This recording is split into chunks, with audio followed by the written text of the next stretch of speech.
Le 4 mars dernier, les corps de Leslie et Kevin, jeune couple disparu en novembre dernier, ont été retrouvés par les enquêteurs. Depuis, ces derniers tentent de découvrir les raisons qui auraient pu motiver ce double assassinat. Pour l'heure, 3 jeunes hommes sont mis en examen, Tom, 22 ans, Nathan B. 22 ans et Enzo C., 23 ans. Ce trio fait partie de l'entourage de Leslie et il pourrait pousser les autorités à s'intéresser à la piste du triangle amoureux, comme le rapporte le Figaro, mercredi 15 mars. En effet, selon une amie intime de la jeune femme assassinée, Tom n'était pas insensible à son charme, même s'il ne se serait rien passé entre eux, car il ne l'intéressait pas. Pourtant, du côté des amis de Kevin, Tom aurait été un ex-partenaire de Leslie, avec lequel elle ne serait restée qu'1 mois en couple. Même chose avec Nathan, qui aurait, toujours d'après leur dire, été son ancien compagnon, 2 ans auparavant. Pour l'interlocutrice de nos confrères, le trio mis en examen était très solide.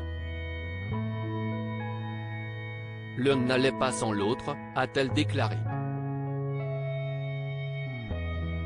Pourtant, l'entraîneur de boxe de Kevin est formel, le couple formé par le jeune homme et sa chérie était sincère.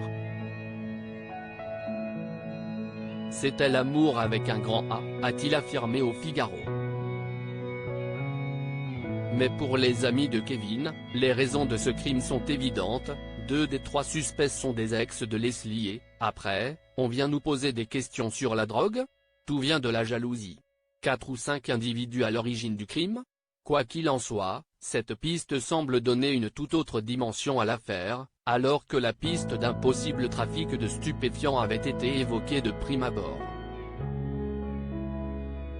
Pour rappel, le père de Kevin avait expliqué à nos confrères de TF1 avoir reçu un coup de fil de son fils, avant sa disparition. Inquiet, il lui avait fait part de son sentiment d'être suivi par 4 ou 5 renois, selon ses mots, qui auraient des têtes de tueurs. De plus, le jeune homme avait reçu la somme de 10 000 € en liquide par sa belle-mère, qui aurait dû servir à l'achat d'un véhicule.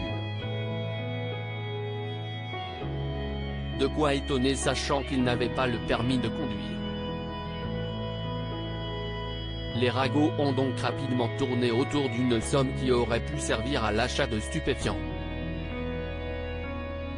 Encore une fois, tout cela ne relève que de suppositions car les enquêteurs, encore en pleine recherche, sont restés très évasifs sur les détails de cette affaire. Article écrit avec la collaboration de 6 médias Crédit Photo, Capture Écran Facebook.